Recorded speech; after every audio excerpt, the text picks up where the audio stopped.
오늘 사도행전 2장은 우리가 잘 알고 있듯이 오순절 성령의 놀라운 역사들이 각 사람 위에 불과 바람처럼 임하고 모든 사람들이 성령의 충만함을 받습니다. 그리고 오늘 본문 말씀은 베드로가 설교를 하지요. 그들이 설교를 들으면서 마음이 찔려 통회하는 심령들에게 뭐라고 외치냐면, 여러분 회개하십시오. 여러분 그리고 세례를 받으십시오. 그리고 여러분 기도하며 사십시오 라고 선언하는 말씀이 오늘 말씀입니다. 이 놀라운 성령의 은혜를 경험한 자들이 이때부터 하나님을 경외하며 기도하는 삶을 살아가는 것을 볼 수 있습니다. 여러분, 오늘 우리도 코로나로 무너져 있는 우리 심령 위에 이 영이 충만하게 채워져서 다시 한번 성령의 능력으로 우리의 나태했던 삶이 회개되어지고 세례, 주님과 함께 하겠다고 결단했던 그 마음의 상태가 다시 온전히 되고, 여기서 하나님 앞에 기도하면서 끊임없이 믿음의 은혜를 누리며 살아가는 하나님의 자녀들 되시기를 주의 이름으로 축원합니다. 지난 5월 12일 날 대한민국 제20대 대통령이 취임을 했습니다. 대통령에 당선되고 나면요, 모든 대통령들이 취임사에서 자기가 재임하는 이 5년간의 기간을 어떤 타이틀을 갖고 표를 갖고 이 나라를 통치하겠다라는 국정 선언을 합니다. 선포식을 합니다. 아주 오래전부터 우리가 한 대통령 보면 어선풀에 김영삼 대통령은 문민정부를 강조하면서 역사 바로 세우기를 선포했어요. 그 뒤를 이은 김대중 대통령은요, 국민정부라는 사실을 선포했습니다. 이 정부는 국민정부입니다. 16대 노무현 대통령은 참여정부를 선포했어요. 여러분 다 참여하십시오. 17대 이명박 대통령은요, 경제 살리기와 국민 화합을 선포했습니다. 18대 박근혜 대통령은 희망의 새 시대를 선포하며 경제부흥, 국민 행복, 문화부흥을 선포했습니다. 대통령이 탄핵되고 19대 문재인 대통령이 되었을 때는 국민의 나라 정의로운 대한민국을 선포했습니다. 다 썩어빠진 대한민국은 저리 가고 정의로운 대한민국을 선포했어요. 여러분, 20대 윤석열 대통령은 저는 듣지도 않았습니다. 방송 보지도 않았습니다. 설교를 준비하면서 자료를 쭉 찾는데 그분은 뭐를 선포했냐면요, 자유민주주의의 재건을 선포했어요. 정말 많은 자유가 있는데 자유민주주의의 재건을 선포했습니다. 이렇게 사람들이 지도자로 세워질 때마다 자기가 통치할 목표를 세우고 출발합니다. 오늘 성경에 보면 이런 사람이 또 하나 있어요. 그가 누구냐면요, 성령의 충만함을 받았던 베드로가 이런 선포를 합니다. 이것은 당시에는요, 대단한 선포였습니다. 혁명적인 선포였습니다. 어떤 선포를 했냐면요, 바로 지금부터 예수 그리스도의 시대가 되었습니다라는 것을 선포하는 내용이 오늘 말씀입니다. 그래서 즉 예수 그리스도 이전의 시대인 BC, 비포 크라이스트가 아니고 예수님 이후의 시대, 아노 도미니, AD의 시대가 되었다라고 말합니다. 이것은 라틴 말로 어떤 뜻이냐면요, In the year of our Lord입니다. 주님의 기원이 드디어 시작되었다라고 선포하는 겁니다. 율법이, 하나님이 당시 통치하고 주인인 줄 알았는데 베드로는 성령을 충만하게 받고 그가 선포한 것은 지금부터 예수 그리스도의 시대가 되었습니다라는 선포였습니다. 그는 어떤 사람입니까? 대통령처럼 위대한 정치가도 아닙니다. 평생을 공부한 학자도 아닙니다. 평생 물고기만 잡고 살았던 어부 시몬 베드로의 선포가 당시 역사를, 평범한 역사죠, 이 역사를 그의 이야기, His story로 만들어갑니다. 예수의 이야기가 시작되었습니다 라고 꺼내놓고 시작하죠. 오늘 이 놀랍고 대단한 사건은 성령 충만함으로부터 시작되었지요. 저와 여러분들도 하나님이 부어주시는 이 영을 충만하게 채워서 이 세상의 역사가 하나님의 역사입니다라고 선포하며 하나님의 역사로 만들어갈 수 있는 믿음의 사람들이 되시기를 주의 이름으로 축원합니다. 그러면은 오늘 이 하나님의 역사로 만들어갔던 이 베드로의 설교 속에는 어떠함이 있는지를 한번 보시길 바랍니다.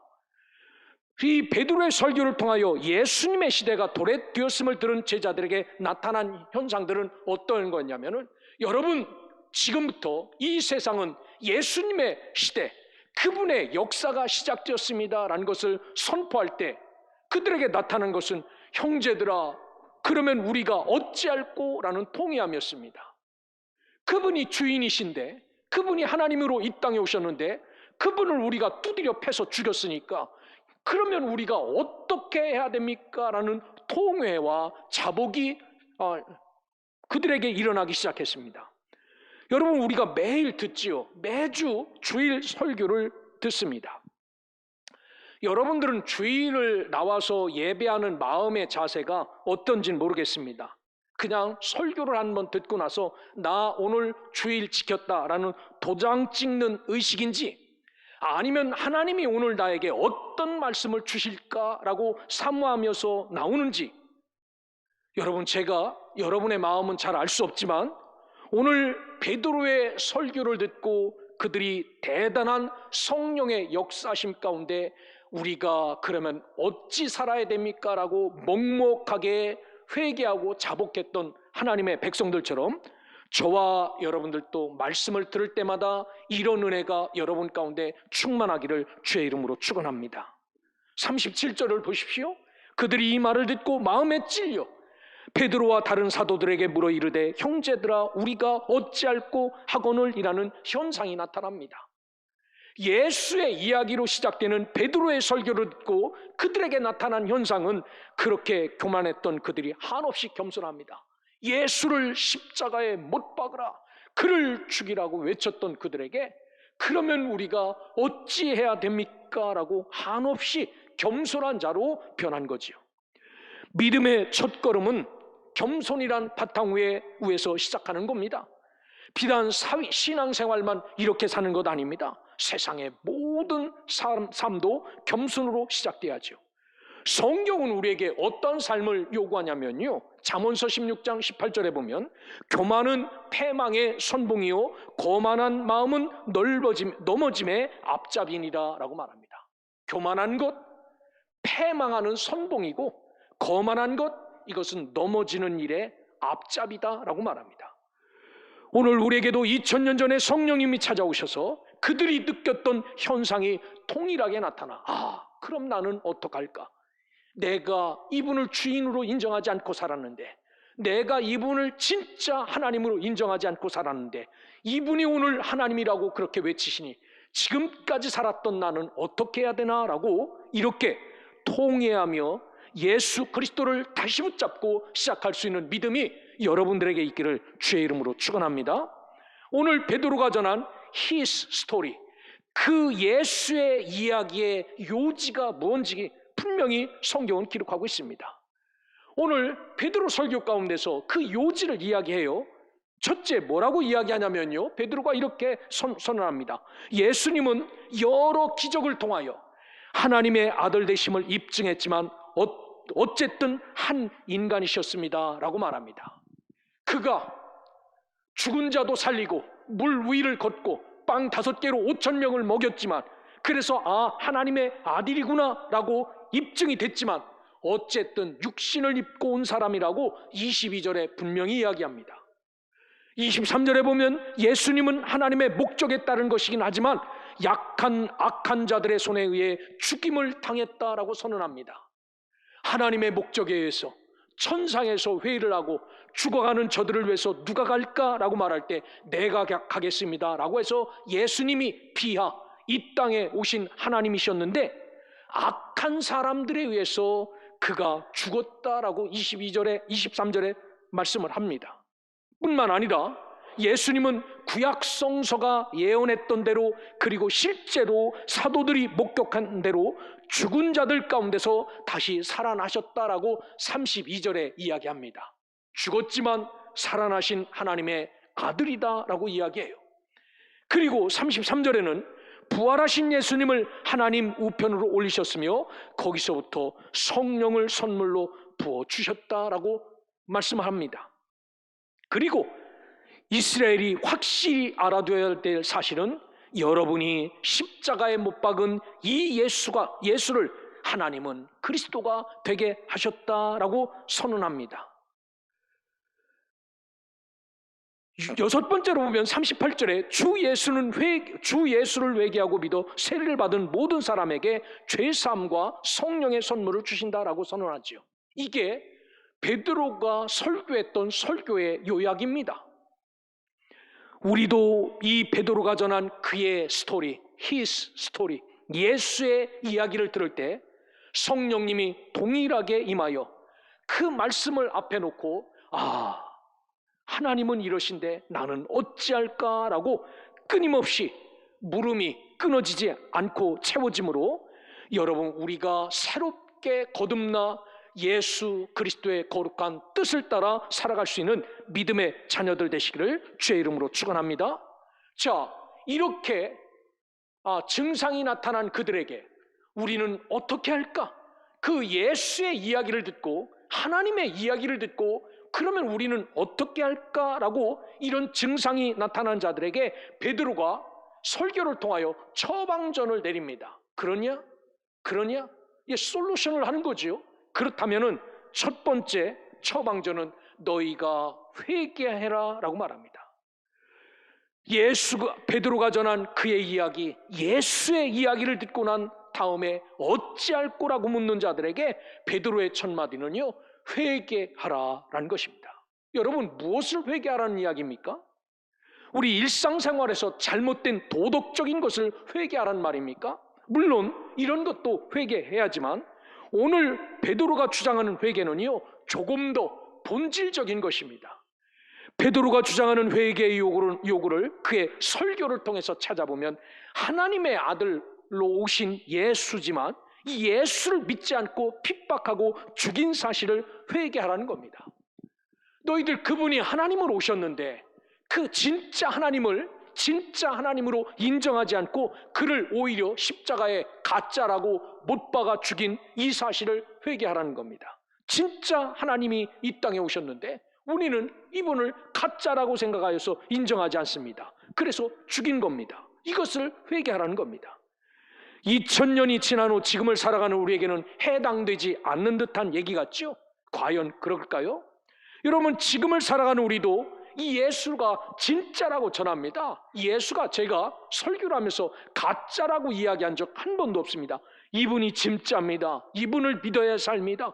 이분을 믿어야 우리도 부활하고 이분을 믿어야 천국 갑니다 라고 여러분에게 귀가 따갑도록 예수의 이야기를 하지만요, 여러분, 믿지 않는 사람들이 참 많아요.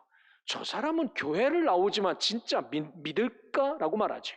어쩌면 하나님의 역사를 부인하는 자들이 여전히 지금도 이 공동체 가운데도 있다라는 겁니다. 이 세상에 존재하면서 우리가 눈으로 확인할 수 있는 것들이 크게 두 가지가 있어요. 뭐냐면 하나는요, 우리 손으로 만든 겁니다. 이 건물도 우리 손으로 만들었죠. 자동차도 만들고 여러분이 가지고 있는 가전제품들 다 사람들이 만들었어요. 그 만들고 좋아합니다. 나도 이거 하나 사야 되겠다. 그런데 우리가 만질 수 없지만 이 세상 자연에 하나님의 창조 섭리로 존재하는 것들이 있습니다. 그게 뭡니까? 오늘 찬란한 5월의 햇빛이 쫙 떠오르는데 너무너무 기분이 좋더라고요. 이거 우리가 호흡하는 공기, 우리가 마시는 물, 이런 것들은요, 우리가 존재하지만 눈으로는 붙잡을 수 없는 겁니다. 그런데 사람들은 특이한 게 어떤 게 특이하냐면요, 정말 우리가 살아가면서 중요한 건 뭡니까? 물, 공기, 햇빛, 이런 게 진짜 중요합니다. 그런데 사람들은 이것을 중요하게 여기지 않아요. 뭐를 더 중요하게 여깁니까? 우리 집, 자동차, 이런 것들을 더 중요하게 여깁니다. 심지어 그게 없으면요, 살 수 없는 사람처럼 느끼는 사람이 있어요. 여러분, 집 없어도 살 수 있어요. 여러분, 차가 없어도 살 수 있습니다. 그런데 공기가 없으면, 진짜 햇빛이 없으면, 진짜 물이 없으면 못 살지요. 10분도 넘기지 못합니다. 회개하라는 말의 뜻은요, 하나님을 하나님으로 인정하지 않으면 우리가 죽는데, 하나님이 정말 주인이시며 그리스도가 구세주라고 선포해도 자기가 느끼고 만질 수 있는 것만 진짜인 줄 알고 우리가 예수를 인정하지 않습니다. 이게 우리의 불신앙을 회개하라는 말씀이죠. 사랑하는 소명의 성도 여러분, 특별히 일부 예배를 드리며 하나님 앞에 기도하는 여러분, 오늘 이 하나님의 거룩한 영으로 충만하게 채워져서 우리 주 예수 그리스도가, 우리 주 하나님이 진짜 우리의 구세주가 되심을 흔들림 없이 믿고 살아가기를 주의 이름으로 축원합니다. 그렇게 살지 못했다면 여러분, 이 사람들이 어찌할꼬라고 통탄해야 할 때 회개하라 라고 말했던 이 베드로의 소리를 듣고, 하나님, 내가 지금까지 나의 삶으로, 나의 생활로 하나님을 인정하지 않은 것 회개합니다 라고 고백하며 올바로 살아갈 수 있기를 주의 이름으로 축원합니다. 두 번째, 베드로의 설교로 번민하는 자들에게 내린 두 번째 처방전은 뭐냐면요, 세례를 받으라 라고 말합니다. 세례를 받으라는 말 속에는 죄사함과 성령 받으라는 사건에 함축되어 있습니다. 또 이런 일들은 때로 구원과 동일시되기도 하지요. 세례를 받고 성령의 은혜가 넘치면요, 이런 일들이 동시에 나타납니다. 우선 세례를 대해서 좀 알아보면요, 세례는 누가 받습니까? 회개한 사람만 세례를 받아요. 나 지금부터 세상 끊고 예수 그리스도를 믿겠습니다라고 회개한 사람이 세례를 받습니다. 그리고 예수 그리스도를 구주로 믿고 세례를 받은 사람은 제일 먼저 어떤 은혜가 임합니까? 죄 사함의 은혜가 임합니다. 그래, 너가 나를 믿느냐? 죄 사함의 은혜가 있지요. 죄 사함을 받은 자들이 사모할 때 어떤 것들이 내려옵니까? 하늘에서 하나님의 놀라운 성령의 은혜가 임하지요. 하나님은 이런 자들에게 뭐라고 말합니까? 너는 나의 백성이다 라고 말하는 하나님의 자녀가 되는 구원의 은혜를 베푸십니다. 여러분, 일련의 사건들이 이 순서대로 일어날 수도 있고 그렇지 아니할 수도 있고 동시에 일어날 수도 있고 한편으로는 각각 일어날 수 있습니다. 이것을 획일적으로 이야기할 수 없습니다.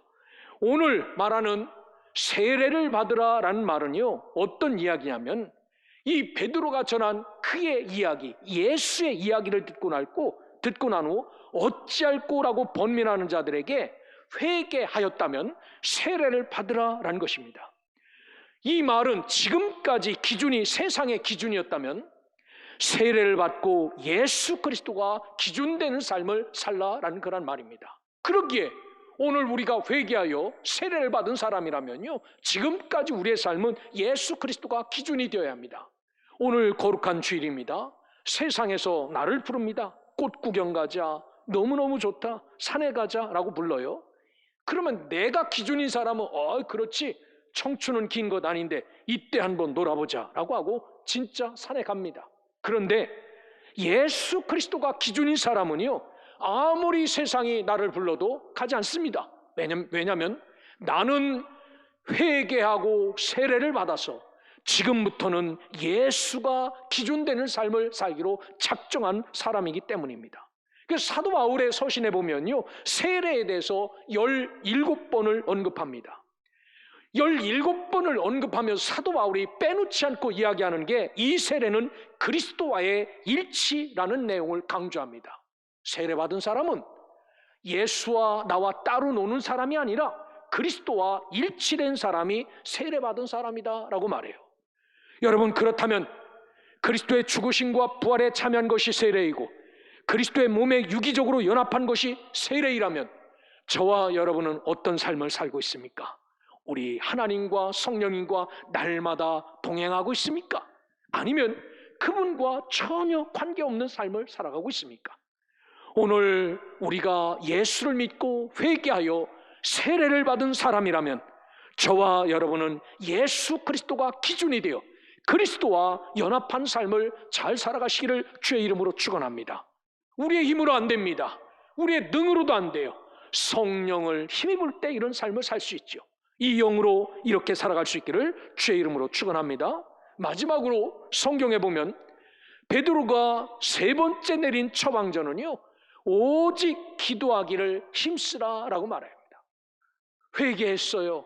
어찌할꼬 하는 사람에게 그러지 말고 회개해라. 그리고 세례를 받아라. 그리고 기도해라 라고 말합니다. 베드로가 전한 예수의 이야기를 듣고 이렇게 본면에 따라 회개하였고 세례를 받았다라고 말하면은 오늘 성경은 3,000명이 세례를 받았는데 그들에게 뭐라고 이야기하냐면요, 기도하라라고 말해요. 여러분, 중요한 사실은 세례를 받은 것이 모든 신앙의 종결은 아닙니다. 세례를 받은 것이 그럼 무엇을 뜻하는 거지요? 지금부터 출발을 뜻하는 것 아닙니까? 여러분, 내가 회개했어요. 그리고 오늘 세례를 받았습니다. 와, 천국 왔네. 이제는 끝. 이겁니까? 아닙니다. 오늘부터 출발입니다. 어떤 출발입니까? 그리스도의 삶의 신앙의 모습으로의 출발이죠. 42절에 보니까 어떤 말씀이 기록되어져 있냐면 그들이 사도의 가르침을 받아 서로 교제하고 떡을 떼며 오로지 기도하기를 힘쓰니라 라고 말합니다. 그들은 지금까지 세상의 기준이 되어 이제 세례를 받고 예수 그리스도가 기준이 되어 그리스도와 연합하는 삶을 살기 위해서 필요한 것은 오늘 계속적으로 사도들의 가르침을 받는 것이라고 오늘 베드로가 이야기해요. 그러냐? 그러면은 너희들이 회개하였고 세례를 받았다면 정말 기도하는 삶을 살아야 되는데 정말 중요한 것은 사도의 가르침을 계속적으로 받아라 라고 말합니다. 그래서 우리는 어떻습니까? 매일 새벽 예배가 있습니다. 수요 예배 때 나와서 말씀을 듣습니다. 금요 기도회를 통하여 말씀을 듣고 기도합니다. 여러분, 이렇게 말씀 나눔의 시간이 있는 이유는 지금까지는 세상의 기준이었지만 앞으로는 예수 그리스도가 기준되어 연합하는 삶을 살아가기 위해서 말씀의 가르침을 받기 위해서 이렇게 많은 시간이 있는 거지요. 오늘 하나님의 말씀을 멀리하지 않고 하나님의 말씀 듣는 것을 가장 기쁨으로 여기는 저와 여러분들 되시기를 주의 이름으로 축원합니다. 두 번째는 서로 교제하라라고 말합니다. 그리고 떡을 떼라라고 말해요. 여기서 말하는 코이노니아는요, 사귐, 나눔, 참여, 교류라는 말입니다. 여러분, 모여서 뭐를 나누는 겁니까? 야, 내 송도에다가 아파트를 하나 사놨는데 2억이 올랐어. 2억. 너희들도 하나씩 사라. 이게 나눔입니까? 이게 교제입니까? 성경은 이것을 코이노니아라고 이야기하지 않습니다. 하나님 안에서의 사귐입니다. 집사님, 내가 작정하고 40일 동안 깨어서 새벽을 깨웠습니다. 정말 하나님을 사모하면서 새벽을 깨웠습니다. 그랬더니 하나님이 나를 만나주셨어요. 내 문제를 만져주시고요, 나에게 응답하셨습니다. 힘들어도 집사님도 한번 그렇게 깨어서 기도해 보시겠습니까? 이게 나눔입니다. 이게 진정한 교제지요. 내가 살을 몇 킬로 빼기 위해서 운동을 얼마나 했더니 얼마나 빠졌다가, 여러분, 이곳은 펠로십이 아닙니다. 친교를 나누는 장소가 아닙니다. 월십 공동체지요. 오늘 이 코이노니아는 세상 것 나누라는 이야기 아닙니다. 주님의 것을 나누라는 겁니다. 내가 경험한 주님, 내가 만난 주님을 나눈 거지요. 오늘 우리가 하나님 앞에 연합되어 삶을 살아가기 위해서는요, 이런 교제가 필요함을 깨닫고 세상 이야기 끌고 여기에 들어오지 말고 하나님을 만난 교제를 잘 나누어 은혜로움을 함께 나누며 살아가는 성도들 되시기를 주의 이름으로 축원합니다. 그리고 오로지 기도하기를 힘써야 된다라고 말합니다. 이 오로지라는 프로스칼테레오라는 헬라어는요, 어떤 뜻이냐면요, 진지하다라는 어원이 있어요. 기도하는데 그냥 철싹철싹이 아니라 오늘 하나님하고 승부걸로 나왔습니다. 오늘 응답하지 않으면 죽을 때까지 기도하겠습니다. 이게 오로지입니다. 프로스칼테레오입니다. 정말 진지하게 내가 이거 해결하지 않으면 물러서지 않겠다라는 몰두, 끈질김, 성실함, 이게 오로지입니다. 여러분, 우리가 하나님 앞에 회개하고 하나님 앞에 세례를 받고 믿음의 길을 걸어갈 때 오늘 저와 여러분들은 이런 기도가 필요하다라고 말합니다. 왜냐하면 세례를 받고 예수 그리스도가 기준이 되어 그리스도와 연합한 삶을 살기 위해서는요, 반드시 필요한 것이 끈질긴 기도다라는 말입니다. 그냥 눈 감고 눈 떠서 예수님 땡큐라고 끝나는 게 기도가 아니라는 겁니다. 그러기에 하나님이 부어주시는 성령의 충만함으로 이 세상의 역사를 하나님 역사로 만들기 위해서는요, 저와 여러분이 프로스 칼테레오, 진지하고 몰두하고 끈질기게 성실한 기도로 하나님의 역사를 계속 이어갈 수 있는 하나님의 백성, 하나님의 자녀들 되시기를 주의 이름으로 축원합니다. 오늘 사도행전 2장에 기록된 성령 충만한 역사를 이루는 아름다운 교회의 모습은 대충 이루어지는 것이 아닙니다. 와, 대단하네, 성령의 역사. 그리고 그들이 대충 했더니 초대교회가 이렇게 변했네? 아니지요. 그들 속에 얼마나 핍박, 어려움, 고난, 먹지 못함, 매맞음, 옥외갇힘, 죽을 일을 넘어가면서 사명 감당한 것이 얼마나 많이 나와 있습니까? 그렇지만 그들은 그것도 마다하지 않고 하나님의 그 2000년 전에 이뤘던 하나님의 역사, 그 역사를 예수의 이야기로 바꿔버려요. 그리고 이 이야기를 들은 사람들은 모두 다 어찌해야 될 거라고 그러한 번민이 충만하게 차오릅니다. 이들에게 사도들은 철저하게 회개하고 예수 그리스도의 이름으로 세례를 받고 그와 연합한 삶을 살고 그 안에서 가르침을 받고 교제하고 기도로 승부를 걸라라는 말씀이 오늘 성경의 말씀입니다. 그렇다면 저와 여러분들도 하나님의 영이 충만하게 부어져 오늘 이 믿음의 삶 가운데서 우리가 철저하게 회개할 것, 그분이 주인이신데 살면서 주인으로 인정하지 못한 것 있다면 다시 한번 회개하시고, 내가 그분과 함께 하나 되어 살지 못한 것 있다면 철저하게 하나 되어 살고 그분의 뜻을 이루게 진지하게 기도하며 살아가는 소명의 성도, 그리하여 우리 살아가는 지금 이 세상의 역사가 저들은 예수의 이야기로 만들었다, 저들의 삶은 진짜 예수님 닮은 삶을 살고 있다라고 평가할 만큼